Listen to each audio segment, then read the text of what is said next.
Namaskar. A warm welcome to World News and Indian Perspective on All India Radio. This is Abhineet Shukla and with me is Nipunika Shahid, bringing glimpses of the major developments of the day from across the globe. Over the next half an hour, we shall bring you the latest from the world of politics, economy, sports, entertainment and more. The headlines. Prime Minister Narendra Modi and Prime Minister of Mauritius Praveen Kumar Jagannath to jointly inaugurate the India-assisted social housing units projects in Mauritius on Thursday. Taliban's acting Prime Minister Mohammad Hassan Akhund calls for international recognition amidst growing concerns over human rights in the country. WHO warns that persistent vaccine inequity may result in more COVID-19 variants such as Omicron. India extends suspension of international commercial flights till the 28th of February. U.S. Secretary of State Antony Blinken meets Ukrainian President Vladimir Zelinsky amidst growing tensions with Russia. In Australian Open tennis, Rafael Nadal and Ashley Barty cruised to the third round. In football, India to kick off the Women's AFC Asian Cup with the opener against Iran on Thursday at Navi Mumbai. And in cricket, South Africa beat India by 31 runs in the first ODI at Pearl.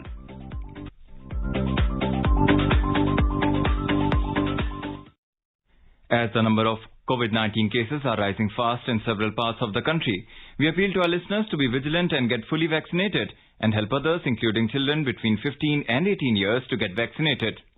As the new Omicron variant of coronavirus is causing concern, please continue to follow the 3 simplest steps to stay safe. Wear a face mask, maintain 2 gaz ki doori for social distancing, and focus on hand and face hygiene.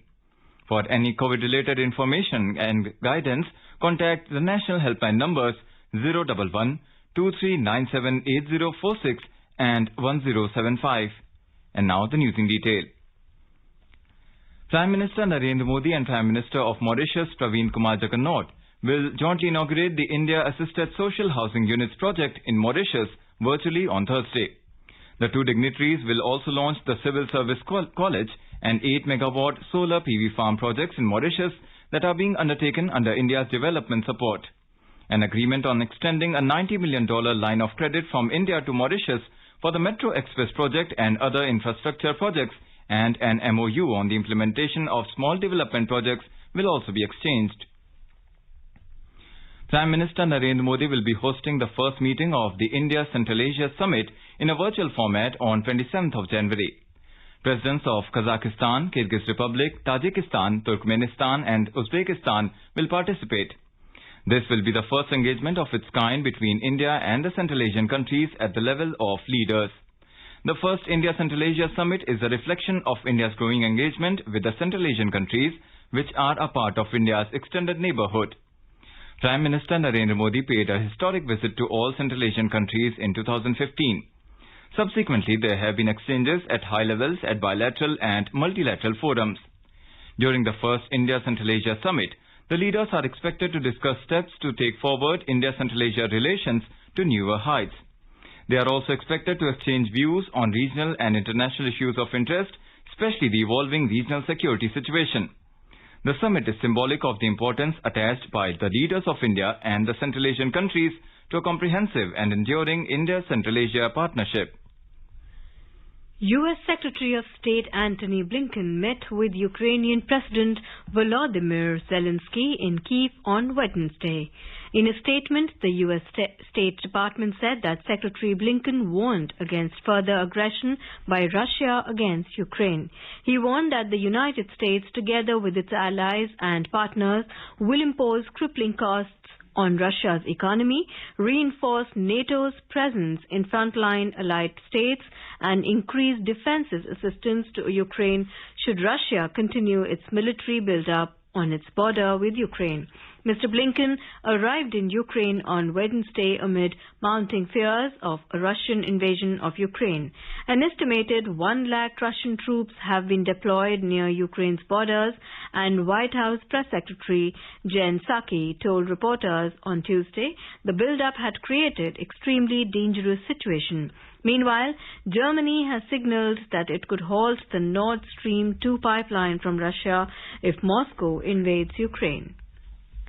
In a tragic incident, 6 Indonesian women drowned off Malaysia after their boat capsized. Officials have said that they were attempting to enter the country illegally. Their bodies were found Tuesday afternoon after the boat carrying 13 undocumented Indonesians coming from the archipelago's Batam Island ran into trouble off Malaysia's southern Johor state. Senior Coast Guard official Nurul Hizam Zakaria in a statement on Tuesday said that fishermen reported the incident after finding 6 survivors not far from the coast. Authorities and fishermen then found another survivor and the 6 drowned women before calling off a search before 4 p.m. local time. The Taliban's acting Prime Minister Muhammad Hassan Akhund called Wednesday on Muslim nations to be the first to officially recognize the administration that seized power in Afghanistan in August. No country has yet recognized the Taliban as a government. Nations around the world are watching to see how the terrorist group will rule this time around. The Taliban's previous regime was infamous for human rights abuses during their first stint in power between 1996 and 2001. Only Pakistan, Saudi Arabia and the United Arab Emirates had officially recognized the Taliban government then. Last month, a special meeting of the 57-member Organization of Islamic Cooperation, OIC, declined to formally recognize the government. The new regime's acting foreign minister was also excluded from the official photograph taken during the event. The OIC did, however, pledge to work with the United Nations to try to unlock hundreds of millions of dollars in frozen Afghan assets. It also urged Afghanistan's rulers to abide by international obligations regarding the rights of women. Despite the protests by journalists and media support institutions, Taliban have not recognized the freedom of information. Sources claim that the Taliban has restricted freedom of the media based on Sharia. The media is systematically being censored by Taliban intelligence agency. Along with the Free and Fair Media House, journalists and others have also raised this concern and warned the destruction of freedom of speech of media. The New Zealand government has announced that it would take at least a month to restore communication links between the Pacific island nation of Tonga and the rest of the world. The underwater cables which provided the telecommunication links with the nation was snapped following the recent volcanic eruption. The Hunga Tonga Hunga Hapai underwater volcano erupted on Saturday, dispersing a thick layer of ash across large parts of the island nation. The volcano also caused a destructive tsunami that was felt as far away as Peru, Chile and the United States. India on Wednesday extended the suspension of scheduled international flights till the 28th of February. Restrictions will, however, not apply to international all-cargo operations flights approved by Director General Civil Aviation. DGCA order also said that the international scheduled flights may be allowed on selected routes by the competent authority under air bubble arrangement. The head of the World Health Organization, WHO, Dr. Tedros Adhanom Ghebreyesus, has issued a warning to world leaders that the coronavirus pandemic is nowhere near over. Speaking at a news conference at the WHO's headquarters in Geneva, Dr. Tedros said that while the variant may prove to be less severe on average, the narrative that it is a mild disease is misleading. No country is out of the woods yet. I remain particularly concerned about many countries that have low vaccination rates, as people are many times more at risk of severe illness and death if they're unvaccinated. Omicron may be less severe, on average of course, but the narrative that it is mild disease is misleading, hurts the overall response and costs more lives. Make no mistake, Omicron is causing hospitalizations and deaths, and even the less severe cases are inundating health facilities. The virus is circulating far too intensely, with many still vulnerable. The UK government has lifted several restrictions that were in place to check the spread of the coronavirus in the country. On Wednesday, British Prime Minister Boris Johnson, in a statement on the floor of the Parliament, announced that starting next Thursday, mandatory certification requirement will end. He added that starting today, the government is no longer asking people to work from home, and people should now speak to their employers about arrangements for returning to the office. He added that the government will no longer mandate the wearing of face masks anywhere. Explaining the decision, Mr. Johnson said that the data shows that the Omicron wave has peaked nationally in Britain. In today's Hotspot section, we bring you a discussion on India's State of the Forest Report for 2021. In conversation are Anup Singh, Director General, Forest Survey of India, and Sanjay Jha, a journalist. India's State of Forest Report has been released last week and it shows India's forests have increased by more than 1,500 square kilometers in the last 2 years, and 17 states have a forest cover of more than 33%. This is how encouraging it is time for us as a green country. First of all, if you go by the most area of the forest is 1,540 square kilometers, and peak cover is increased by 729 square kilometers. So it's a very good and positive sign. And major winners are Andhra Pradesh, 637 square kilometers, Telangana, which is 622 square kilometers, and Odisha, which is 537 square kilometers. Some states are showing losses, like Arunachal Pradesh, Manipur, and Nagaland. But what is noteworthy over here is that besides gaining the forest cover, we are also gaining very dense forest. A very dense forest cover, once we are gaining the carbon. We are gaining the carbon that is sequestered. So it's a very positive thing that is happening, and we are very happy. We are very happy about the work and the work going on in this country. This year, information provides on forest cover, tree cover, mangrove cover, growing stock, carbon stock in the forest fire monitoring, forest cover in tiger reserve areas, above the ground estimates for biomass using SAR data and climate change hotspot in Indian forest. So it's quite a detailed study which we have come. So how this study become more improvised and having more detail than the last study which we came out. India's State of Forest Report, that is a very respected international document, and people are both in India and abroad. They wait for the release of this report. It's more like a report card, event card, so we can see how it is doing. So issues like forest cover, tree cover, mangrove cover, green stock, and carbon stock, they have been routinely covered in the last three reports. And in whatever changes are there, they are very clearly used by the people. But what is happening is, Forest Survey of India, we are in the production mode. We are in the production mode. Every 2 years, we are getting satellite data and working on the data. Government is taking out with the state government department going to the field. So all the work is goes on. We are more in a sort of economic cycle. So we don't have much time to stop.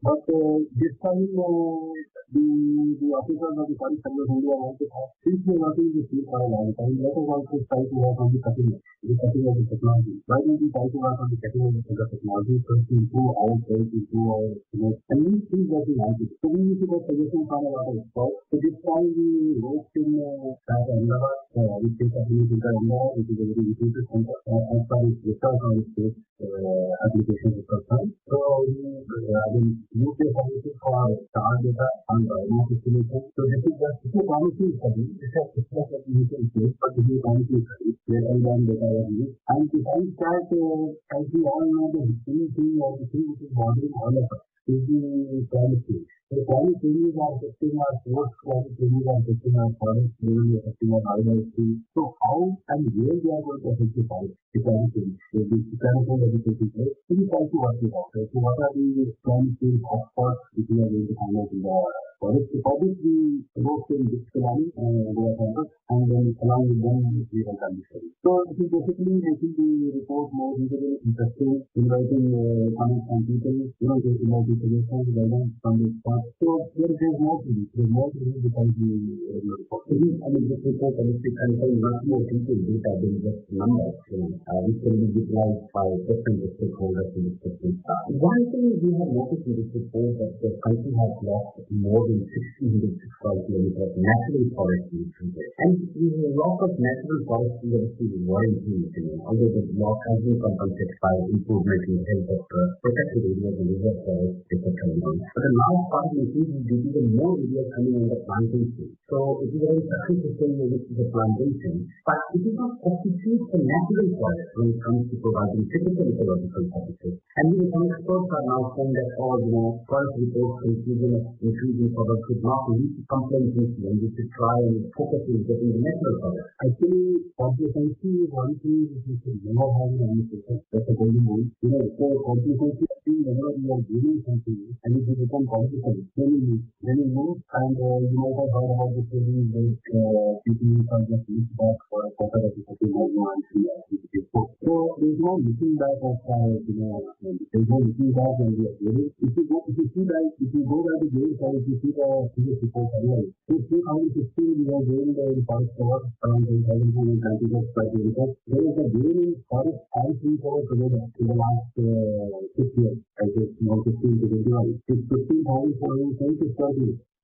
So it is quite a bit. So consistency, we don't have any basic consistency in administration. And coming back to the point that you raised that you lost, natural forest. Actually, part of it is not true because the data that is there, that says that LDF system, the medium multi forest system, but the online data you will also see, if you see the same market, there is very strong medium multi forest to very dense forest. 1696 centimeters, 1696 centimeters, one medium density to very dense forest. So that's a constitute. Similarly, from open forest to very dense forest, we have got a gain of around 35 square kilometers. This is also very constitute. So when we are looking at statistics, we have to see all the statistics, we have to analyze it more holistically. So I would say that we are on the right side, and the total gain from LDS to India is 1696, from open forest to India is 235, moving from open forest to medium density forest to around 3,935 kilometers.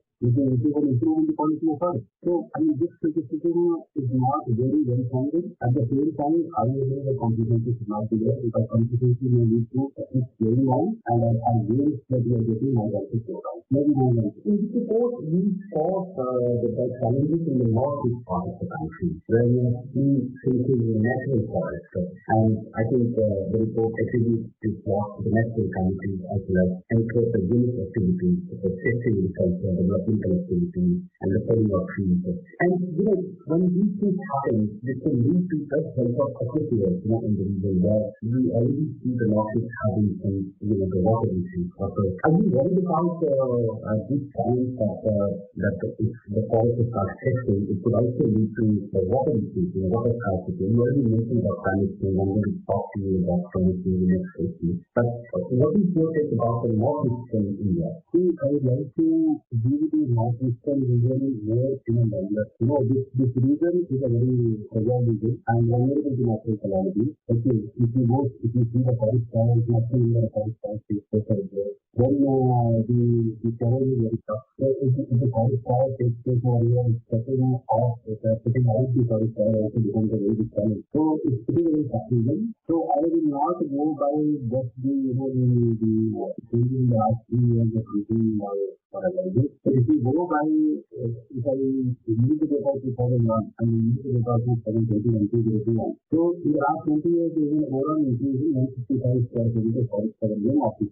So overall, if you go over the long run, we have an increase of 165 square kilometers. At the same time, I also agree with you that there are losses in some of the states.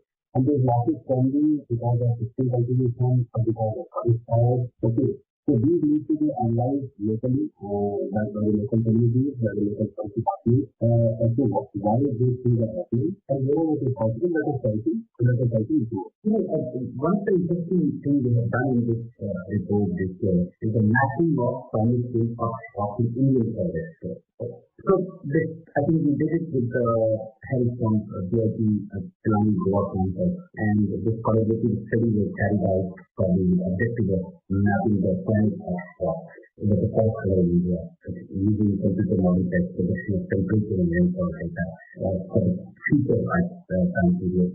What is the purpose of doing that? Are you also started realizing or witnessing the climate change in the forest as well? As such climate change in the forest area, we need to carry out more deeper studies. Like biodiversity studies, because what happens is, especially the herbs.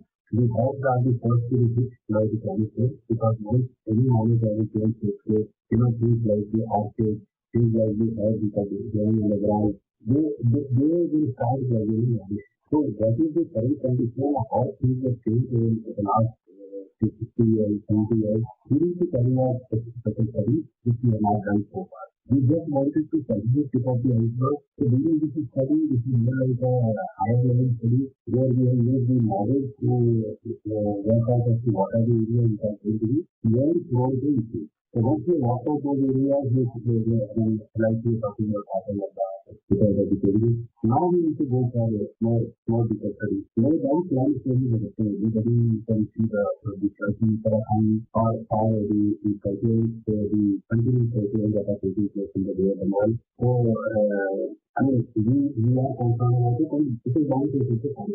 Why we are not concerned about the policy? Because policy is something which is not, it takes time to evaluate, and once the things start disappearing, getting them back is going to be tough. So this is just we are defining indicative study that we have done. So more detailed studies on biodiversity systems we need to increase, and let's hope that we will continue to have such a good coming in the upcoming years, and we have more new projects with help from FSI projects. Thank you so much for your time. Really good to hear.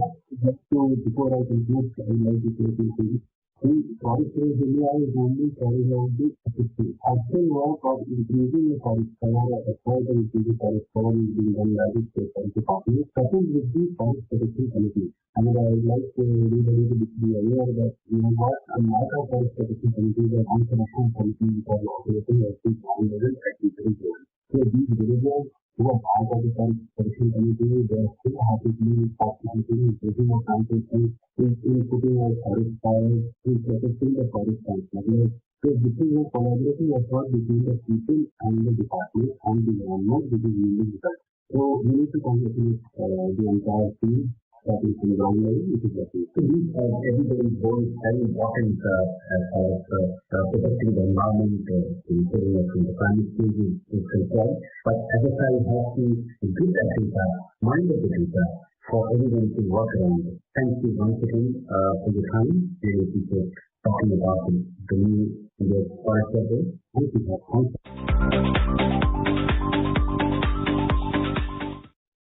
This is All India Radio giving you the news.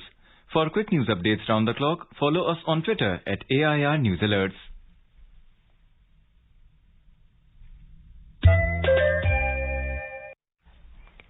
India and Denmark have agreed to initiate joint research and development on green fuels, including green hydrogen. During the Joint Science and Technology Committee meeting on 14th of this month, they discussed national strategic priorities and developments in science, technology and innovation of both countries.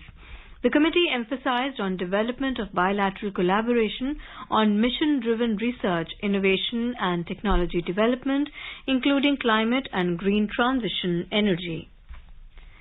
Experts from India and Israel have deliberated on widening the scope of India-Israel Industrial Research and Development and Technological Innovation Fund at its 8th governing body meeting.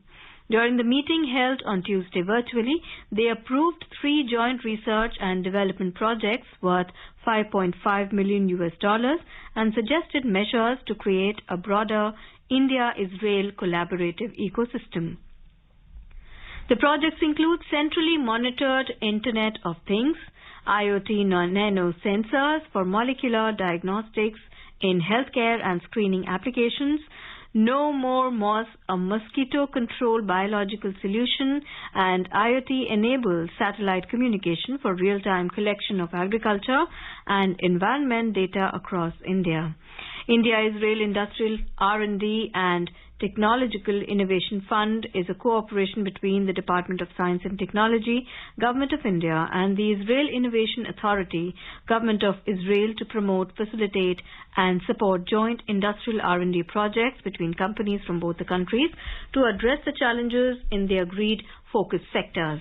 In the Australian Open tennis tournament, Rafael Nadal put on a clinical performance to ease past German qualifier Yannick Hanfmann 6-2, 6-3, 6-4 and reached the third round on Wednesday at the Rod Laver Arena.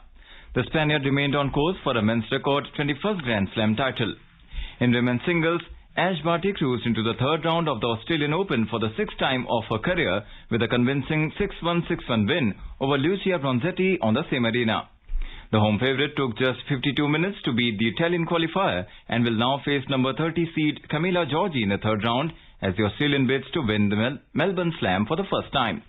South Africa beat India by 31 runs to take 1-0 lead in the 3-match cricket ODI series at the Boland Park in Paarl this evening. Earlier, South Africa posted 296 for 4 in the stipulated 50 overs, riding on Temba Bavumaa's 110 of 143 balls and Dusty Vanderdussen 129 not out of 96 balls. In reply, India could only score 265 for the loss of 8 wickets in 50 overs with help of Shikhar Dhawan's 79, Virat Kohli's 51 and Shardul Thakur's unbeaten 50. In football, India will begin the Women's AFC Asian Cup campaign opener in Navi Mumbai on Thursday against Iran. Hosting the Continental Showbiz for the second time after 1979, India would look to script history by qualifying for the quarterfinals of the 12-team tournament, which will see some of Asia's and world's best players in action.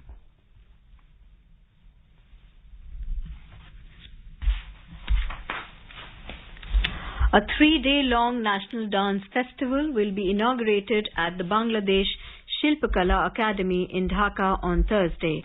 This is the first national dance festival being organized by the Bangladesh Shilpakala Academy, in which 75 troops from across the country will perform. Briefing media in Dhaka on Wednesday, the Director General of the Bangladesh Shilpakala Academy, Liaquat Ali Lucky, informed that the Academy has been working to create 75 original dance compositions for a long time. Now let us take a look at the major developments around the world as reported in the foreign press. First, let's take a look at what made the headlines in Nepal. Tribune reports that Nepal's southern eastern province too has been renamed Madhya Pradesh, with Janakpur retained as its capital. It added that the naming settled a long-standing debate on the region's official reference after it was made a province in 2015. Khabar Hub state that Nepal has condemned the terrorist attack in different places of Abu Dhabi, UAE, Monday. In a statement, Nepal also expressed deep condolences to the families of the deceased and wished for speedy recovery of the injured.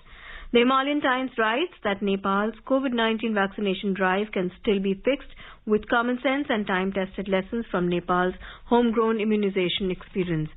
In some reports from the press on China, CNN reports that China is urging central banks in the West not to hike interest rates too fast to fight inflation as it goes in the other direction to battle a sharp economic slowdown.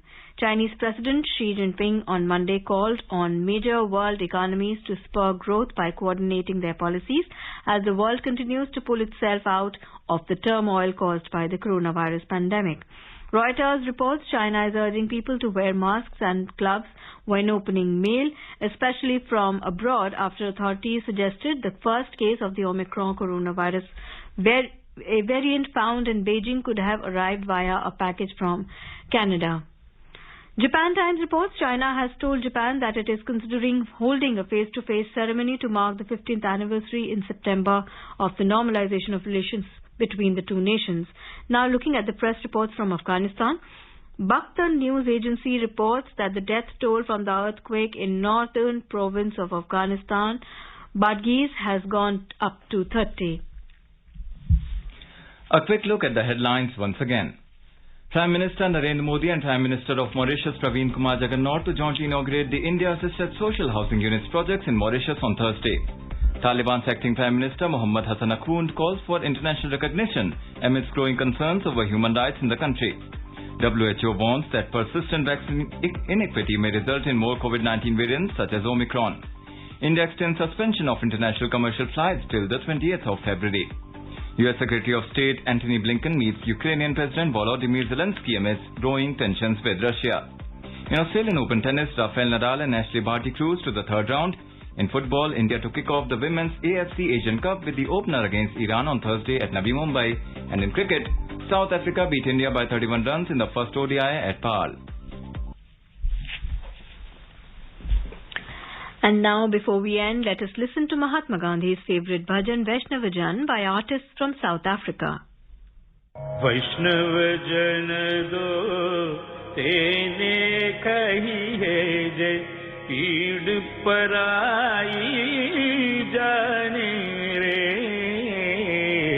par dukhe उपकार करे तो ये पर दुखे उपकार करे तो ये मन अभिमान नाने. And with that, we end this bulletin. We will be back at the same time tomorrow with the next edition of World News.